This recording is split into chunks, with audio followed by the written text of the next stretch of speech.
Olha, tem um assunto que eu quero falar com vocês, que é o seguinte. Código Civil, ele começou a valer, está com pouco mais de uma semana. E já, duas semanas. E já há uma manifestação dos cartórios aqui em Teresina, dos cartórios de registro de pessoas. Como um comunicado, um ofício da Associação Estadual dos Registradores de Pessoas Naturais, dos cartórios, né? Para o Tribunal de Justiça, informando que... Mostra aqui, está aqui o documento, Nanaia. Informando que não cumprirão o novo Código Civil. Não cumprirão o novo Código Civil.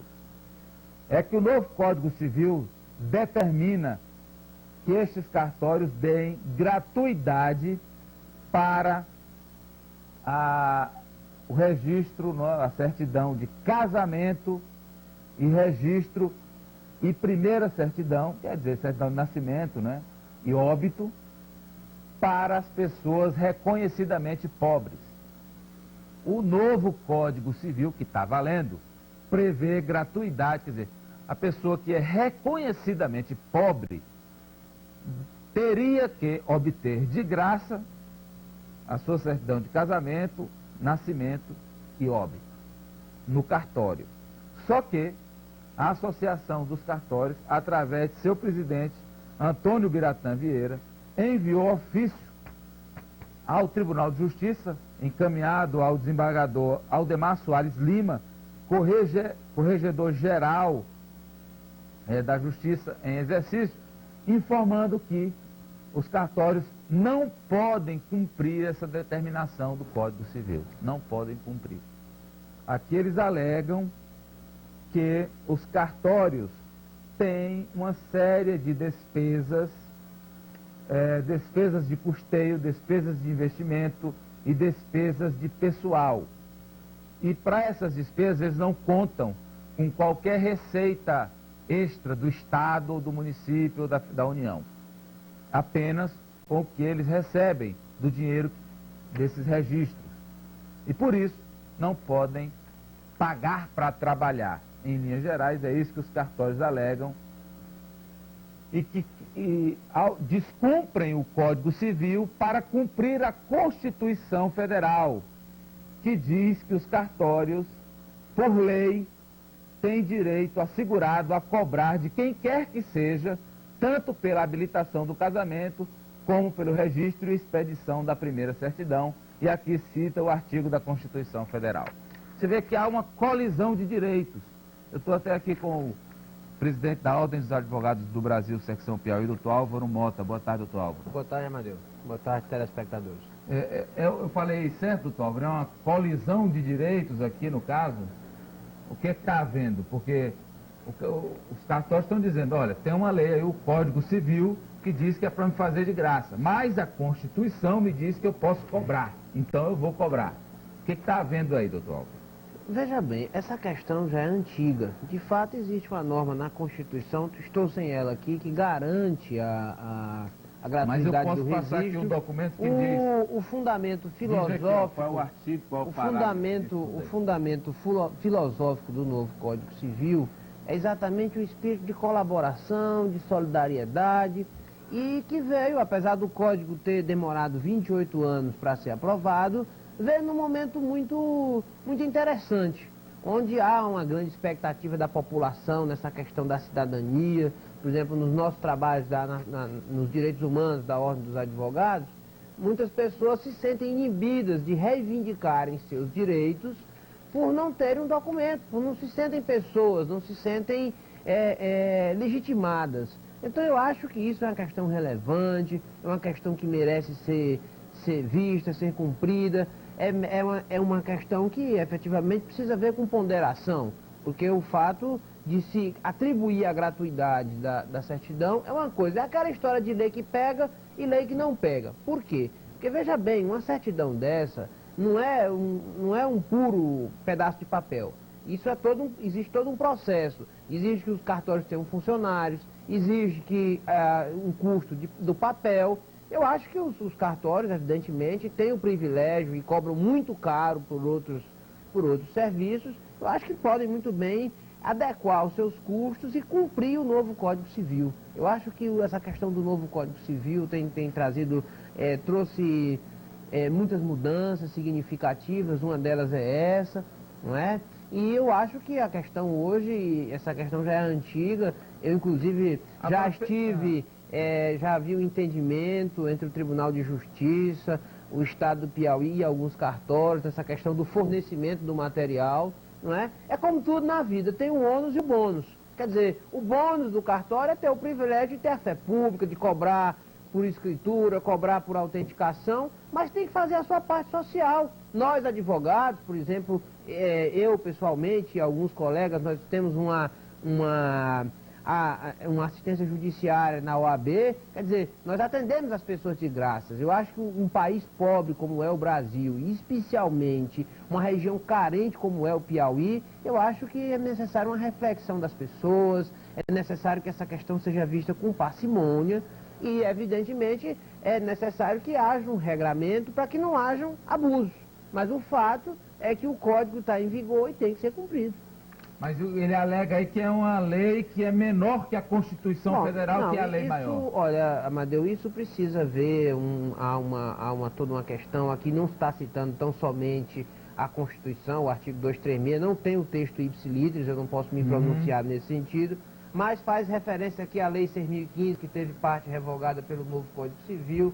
Enfim, é uma questão polêmica, é uma questão complexa, mas o fato é o seguinte, é obrigação do Estado, o Estado que dá direito à cidadania, o novo Código Civil que mudou o regramento, por exemplo, a questão da personalidade da pessoa, não é? Muitas coisas, então eu vejo isso aqui, eu pessoalmente sou que a regra deva ser cumprida, que a certidão devam ser fornecidas gratuitamente. Eu acho que quem não pode perder é o povo, porque o pobre, porque a pessoa deixar de registrar porque não tem dinheiro, não é possível num país que quer ser democrático, não é verdade? Não, sem dúvida, penso isso. Sem dúvida, que realmente... Não sei quem vai pagar, se é o cartório... Mas veja bem, mas que tem que fazer. Mas também eu acho que, eu não sou magistrado, mas eu acho que deve haver também um certo resguardo dos cartórios. Eu acho que isso deve ser operacionalizado, eu acho que também, não querendo adentrar em questões internas dos cartórios, muitos cartórios merecem passar por um processo de modernização. Tem cartório em Teresina que não tem muito pouco informatizado. Eu acho que a informatização facilitaria tudo isso, diminuiria os custos, não é? Então eu acho que isso é uma questão para ser vista, mas eu acho que não vejo problema porque não dá de graça.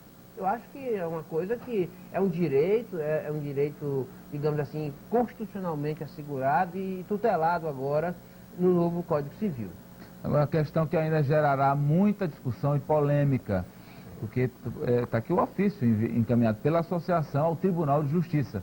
E vamos aguardar a manifestação também do TJ, né? A OAB também participará dessa discussão, com certeza. A OAB está disposta aqui, falo em nome da diretoria, disposta a colaborar no que for possível para solucionar o problema de maneira a atender o interesse da população e também o interesse dos cartórios. Eu acho que o bom senso deve prevalecer sempre. Doutor Álvaro, no caso da eleição para desembargador, que cabe agora a indicação à Ordem dos Advogados do Brasil, por que tanta polêmica? Quer dizer, estava marcado para esse final de mês, não acontecerá mais, o que aconteceu? Bem, olha, eu vejo a coisa, eu não vejo polêmica, não vejo razão para polêmica. Eu acho que a coisa tem que ser vista muito didaticamente. É preciso que toda eleição tem regras. Preciso que se leiam as regras. Eu acho que quem está tentando distorcer a questão está criando polêmica para, sei lá, desestabilizar o processo. Mas o fato é o seguinte, o Conselho ontem se reuniu, o Conselho Seccional, que é o órgão máximo da OAB, a OAB é um colegiado, e decidiu que a eleição está marcada para o dia 15 de fevereiro de 2003. Ou seja, já disse... Não mais dia 28. Não, veja bem, eu Não acho... era uma data que estava aí no calendário? Não, vamos ver a coisa com cautela. Eu não posso desmarcar o que nunca foi marcado. Essa data do dia 28 era apenas uma previsão. Eu tenho aqui, olha. Foi publicado no Diário da Justiça do dia 18 de dezembro. Aliás, Diário da Justiça do dia 13 de novembro, não é? Acompanhou de fato um calendário, que era uma estimativa, mas diz previsão, ou seja, onde tinham previsões de publicações no dia 3 de janeiro de 2003, data em que não circulou o Diário Oficial. Essa previsão de calendário não previu, não contemplou que a OAB iria ficar 17 dias em recesso. Veja bem, e eu queria chamar a atenção para, por exemplo, o mesmo edital de convocação da eleição foi publicado no diário, no jornal Dia, do mesmo dia, na página 5, no jornal Meio Norte, do mesmo dia, na página 9, e essa publicação não se fez acompanhar desse calendário. Então eu acho que a polêmica é desnecessária, a polêmica eu acho que se trata de uma eleição entre advogados, se trata de uma eleição que está decidindo um magistrado, é preciso que seja vista com serenidade, com parcimônia, e eu assumi, juntamente com o doutor Filadelfo Chagas Barreto, que é o meu vice-presidente, o doutor Nelson Nunes Figueiredo, secretário-geral, o doutor Robertônio Santos Pessoa, que é o secretário-geral adjunto, e a doutora Maria das Graças Amorim, que é a tesoureira, ou seja, é a nova composição, a composição da diretoria renovada. Então, assumimos na sexta-feira, 13 de dezembro, o meu primeiro ato como presidente da OAB foi exatamente despachar nesse processo que é histórico, que é a primeira vez que se faz uma eleição direta dentre os advogados no estado do Piauí. Eu acho que talvez por questões do novo, por questão dessa novidade, esteja havendo todas essas expectativas, mas é o seguinte, a polêmica está encerrada, a polêmica está consolidada, o Conselho se reuniu ontem, numa decisão muito prudente, se curvou aos argumentos, os argumentos técnicos, um processo eleitoral, ele não pode ser feito a toque de caixa, principalmente em se tratando de uma eleição séria como se trata. Eu também quero ressaltar o seguinte, em primeiro lugar, o Conselho decidiu que a eleição, a Assembleia Geral, está marcada para o sábado, dia 15 de fevereiro de 2003. Já hoje constituí a comissão eleitoral, porque eu não podia constituir a comissão eleitoral sem autorização do Conselho. Eu não podia tocar o processo sem a convocação extraordinária do Conselho. Eu não vou e não iria conduzir processo de forma ilegal, de forma irregular. Então eu acho que não há motivo para polêmica, eu acho que o momento é de serenidade, o momento é de tranquilidade, e o que tinha que ser feito eu fiz, que era convocar extraordinariamente o Conselho. O Conselho foi convocado, se reuniu com a presença de alguns candidatos que espontaneamente compareceram à reunião. Foi uma reunião tranquila, serena, onde todo mundo teve direito à voz e foi discutido, debateu-se. E então o Conselho ontem estabeleceu o seu calendário de funcionamento anual, estabeleceu a data e o processo agora correrá o seu normal trâmite. Na segunda-feira eu já estou publicando as regras do jogo e eu queria que fosse compreendido também que a seguinte questão, quer dizer, nós assumimos a OAB na véspera do recesso, num momento de muita mudança. Todos os advogados sabem que a carteira dos advogados tem que ser recadastrada. Por exemplo, as carteiras dos advogados perderam a validade em 31 de dezembro. E para votar tem que se identificar, o advogado se identifica através da sua carteira. Quer dizer, eu tinha que tomar algumas providências administrativas, como cadastro de banco, algumas atribuições de ordem interna, para que a ordem, que é uma instituição, tivesse o seu regular funcionamento. Então eu acho que não houve atraso, não houve, como é que se diz, desleixo. O que houve e está havendo é o cumprimento das normas do jogo, é o cumprimento do estatuto Então a eleição da advocacia. eleição dia 15. A primeira etapa da eleição, Uhum. que é a Assembleia Geral, onde todos os advogados que estejam quites e que se compareçam aos locais de votação e se identifiquem da forma em vigor, votarão, onde haverá um indicativo de 12 nomes.